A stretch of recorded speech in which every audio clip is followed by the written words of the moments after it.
Financial markets పై పట్టు సాధించాలనుకునే వాళ్ళు Revanth conduct చేసే వెబినార్ కోసం ఈ నెంబర్ కి కాల్ చేయండి.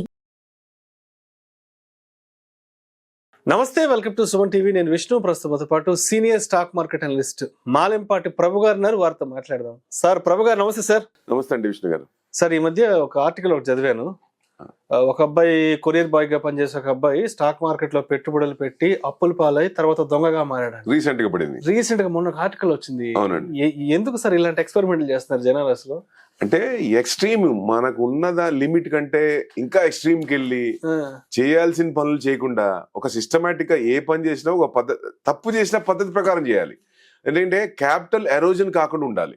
ఎప్పుడైతే ఈ చిన్న చిన్న వాళ్ళు స్మాల్ ఇన్వెస్టర్స్ ఉంటారు కండి, వాళ్ళు ఏంటి ఒక 1 lakh 2 lakhs పెట్టుకొని మార్కెట్ కి వచ్చి ఆప్షన్ సైడ్ బాగా టెంప్ట్ అయిపోతున్నారు. సో సెబీ చెప్పిన రిపోర్ట్ ప్రకారం 99% పీపుల్ ఆర్ లూజింగ్ మనీ అని చెప్పిన తర్వాత కూడా Hyderabad based people are losing more money in options అని కూడా చెప్పింది. సెబీ నెత్తి బాదుకుంటుంది. అసలు వద్దని. ఎందుకంటే వీక్లీ ఆప్షన్ తీసేశారు, మంత్లీ ఆప్షన్స్ ఉన్నాయి, కొన్నిటి తీసేశారు, మ్యాక్సిమం తీశారు. సో అసలు అవి కూడా ఆప్షన్స్ అనేది టచ్ చేయకుండా నెంబర్ ఆఫ్ ఆప్షన్స్ ఉంటాయి టు లూజ్ మోర్ మనీ. ఇట్లాంటివి ఎందుకంటే వెల్త్ క్రియేట్ కావాలంటే ఒక రోజులో రాదు.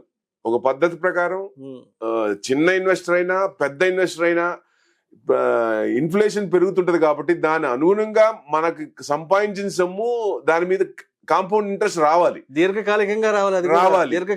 కంటిన్యూస్ గా మినిమం ఇప్పుడు ఇన్ఫ్లేషన్ 7% ఉంది, మీకు 20% వేసినా 10-12% కదా.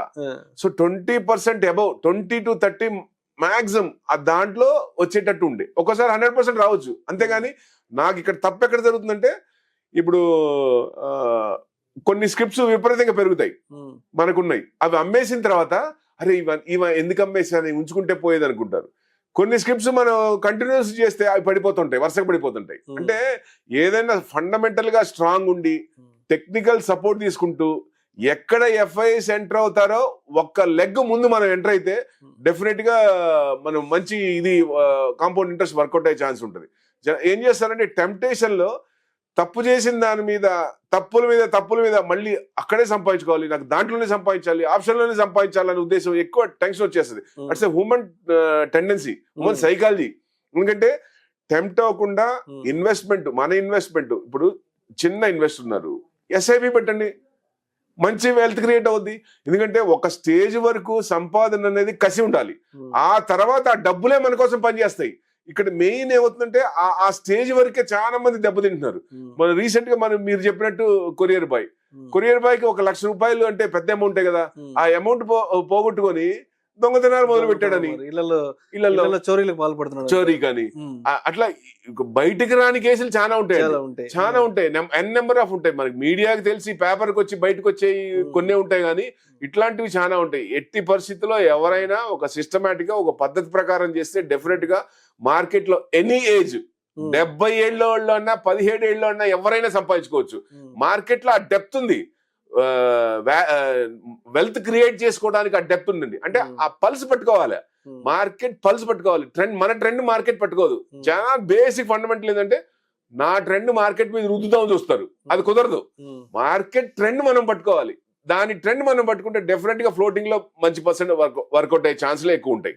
డెఫినెట్ గా లాంగ్ టర్మ్ ఏదైనా కానీ ఎక్కువ మంది ఫ్యూచర్స్ లో కూడా ఎక్కువ మంది పోగొట్టుకుంటున్నారు. ఫ్యూచర్స్ చేసే ఫ్యూచరే ఉండదు,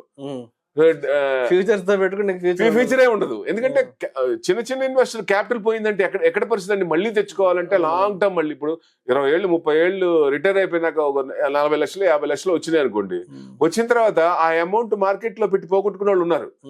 అట్లా పోయిన వాళ్ళు తర్వాత మరి ఎట్లా, అప్పటి నుంచి మళ్ళీ లైఫ్ మొదలు పెట్టిన వాళ్ళు ఉన్నారు. మళ్ళీ ఉద్యోగాలు చేయటం, 35 ఏళ్ళు గవర్నమెంట్ ఉద్యోగాలు చేసి మళ్ళీ పిల్లలంతా సెటిల్ అయిపోయిన తర్వాత వాళ్ళని మేము ఎందుకు అడగాల, ఇగో ఉంటది కదా, వాళ్ళని మేము ఎందుకు అడగాల, మళ్ళీ చిన్నగా ఇది చేస్తూ ఉంటారు కదా.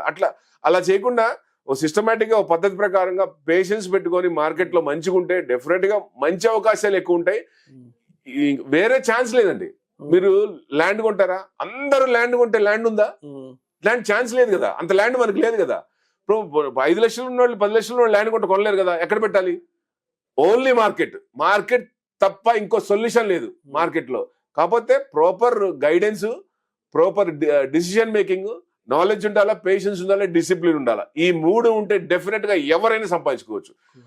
నేను చూసిన వాళ్ళలో 70 years అయినా రిటైర్ అయిపోయిన తర్వాత నెక్స్ట్ 15 ఏళ్ళు ప్రతి సంవత్సరం మొగుడు పిల్లలందరూ బయటే ఉంటారు డాక్టర్స్. ఒక్క పైసా కూడా వాళ్ళ దగ్గర తీసుకోకుండా ప్రతి ఇయర్ ఈ సంవత్సరం నేను పలానా చోటుకి వెళ్ళాలి, ఎంత కావాలి, ఓకే నాకు 1,50,000 కావాలి.